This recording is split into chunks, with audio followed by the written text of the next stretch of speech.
Bismillahirrahmanirrahim. Assalamualaikum warahmatullahi wabarakatuh. Halo teman-teman, perkenalkan nama saya Putri Melani Elsa dari kelas 11 IPA khusus. Di sini saya akan menjelaskan mengenai ikan lohan atau disebut juga dengan ikan flower horn. Yang pertama adalah deskripsi ikan lohan. Ikan lohan atau ikan flower horn merupakan salah satu jenis ikan hias yang memiliki ciri khas yang berbeda dibandingkan dengan ikan yang lainnya, yaitu memiliki benjolan khas di kepalanya. Ikan lohan ini dijuluki sebagai ikan keberuntungan bagi siapa saja yang memeliharanya. Sebagian besar orang menganggap dan percaya bahwa ikan lohan ini memiliki keberuntungan besar apabila benjolan kepalanya juga punah. Baiklah, yang pertama adalah wadah budidaya. Ukuran akuarium yang baik untuk ikan lohan adalah 3/4 lebih besar dari ukuran tubuh lohan. Untuk lohan yang berukuran 40-50 cm, sebaiknya ukurannya adalah 200 x 170 x 80 cm yang dilengkapi dengan aerator dan filter, heater, tempat persembunyian, bebatuan, serta pencahayaan yang cukup. Kedua adalah seleksi induk. Sesudah menyiapkan wadah budidaya, maka langkah selanjutnya adalah melakukan seleksi induk. Adapun langkah-langkahnya adalah sebagai berikut. Yang pertama, sirip atas, bawah, dan ekor seimbang. Yang kedua, sirip ekor merekah, lebar, dan utuh. Yang ketiga, corak atau bintik hitam tampak jelas memanjang, berjajar dari ujung pangkal ekor sampai insang. Yang keempat, kepala nong-nong proporsional. Yang kelima adalah mata merah satu lingkaran penuh. Yang keenam, warna dasar tubuh merah cerah dan kuning cerah. Yang ketujuh, letak dan bentuk mulut proporsional dengan kepala dan badan. Yang kedelapan adalah bentuk mutiara tampak hampir di seluruh badan. Yang ketiga adalah pemijahan. Yang perlu diperhatikan adalah harus memilih ikan lohan betina yang berukuran kurang lebih dari 10 cm dengan warna ukuran yang terang serta sehat secara fisik dan lainnya. Sedangkan induk ikan lohan jantan harus berukuran lebih besar. Hal ini dikarenakan pada umumnya proses perkawinan pada ikan biasanya berbanding 1:1. Dalam proses pemijahan, indukan ikan lohan tidak langsung digabung antara jantan dan betina, tapi harus diletakkan sekat yang memisahkan kedua indukan tersebut agar keduanya dapat saling mengenal.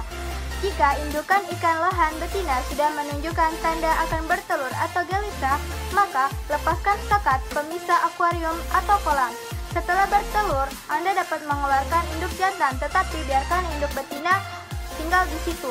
Hal ini bertujuan agar induk jantan menghindari memakan telurnya sendiri ketika terjadi kelaparan. Yang keempat adalah pemeliharaan larva.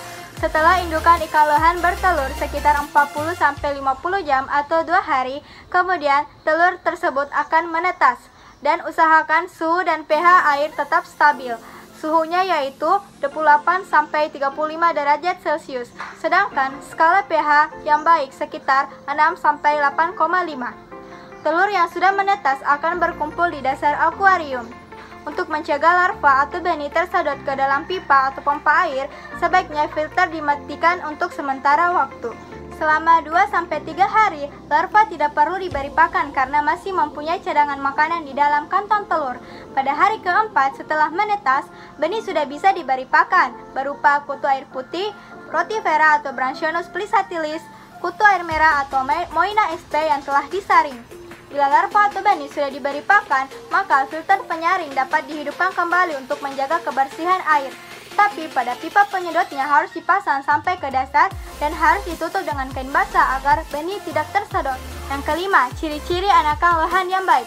Yang pertama, bentuk tubuhnya sempurna, tidak bengkok atau cacat. Yang kedua, bentuk tubuhnya bisa persegi, bundar ataupun memanjang. Yang ketiga, terdapat bintik hitam dari pangkal ekor sampai ke insang. Yang keempat, lingkaran warna perak keemasan mengelilingi bintik-bintik hitam. Yang kelima, terlihat bintik-bintik mutiara walaupun masih samar jika disorot dengan senter. Yang keenam, pada bagian badannya sudah memiliki warna semu kemerahan sampai warna merah matang. Yang ketujuh, sirip dan ekor telah utuh. Dan yang kedelapan adalah ukuran kepala atau nong-nong sudah nampak. Yang keenam adalah pemberian pakan. Makanan yang bagus untuk ikan lohan terdapat 2 macam, yaitu makanan alami dan makanan buatan. Makanan alami seperti cacing sutra, cacing tanah, cacing darah, jentik nyamuk, udang. Sedangkan makanan buatan seperti pelet khusus untuk ikan lohan. Pemberian makanan dengan menggunakan pelet sebaiknya diberikan ketika ikan lohan masih kecil. Yang ketujuh adalah pengelolaan kualitas air. Akuarium ikan lohan setiap hari harus dikontrol suhu airnya, pH airnya, dan kebersihan airnya. Jika pH-nya terlalu tinggi, maka ikan lohan akan kehilangan nafsu makan. Sedangkan jika pH-nya terlalu rendah, maka ikan lohan akan mudah terserang penyakit. Jika airnya terlalu dingin, maka nafsu makannya akan berkurang dan pertumbuhannya akan terhambat.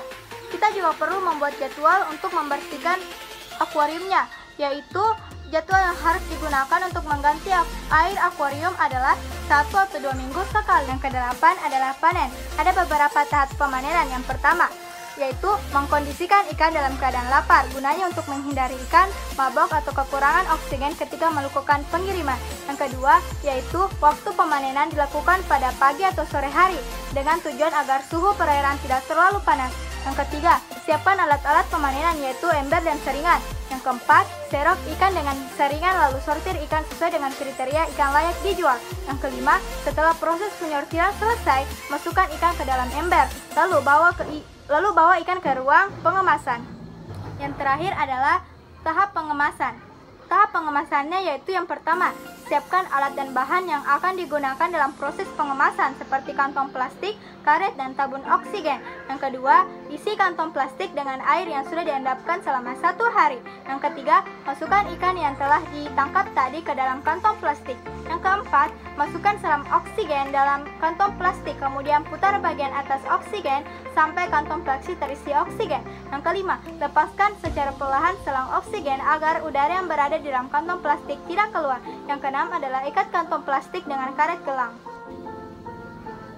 Baiklah, sekian materi dari saya. Lebih dan kurangnya mohon dimaafkan. Wabillahi taufiq wal hidayah. Wassalamualaikum warahmatullahi wabarakatuh.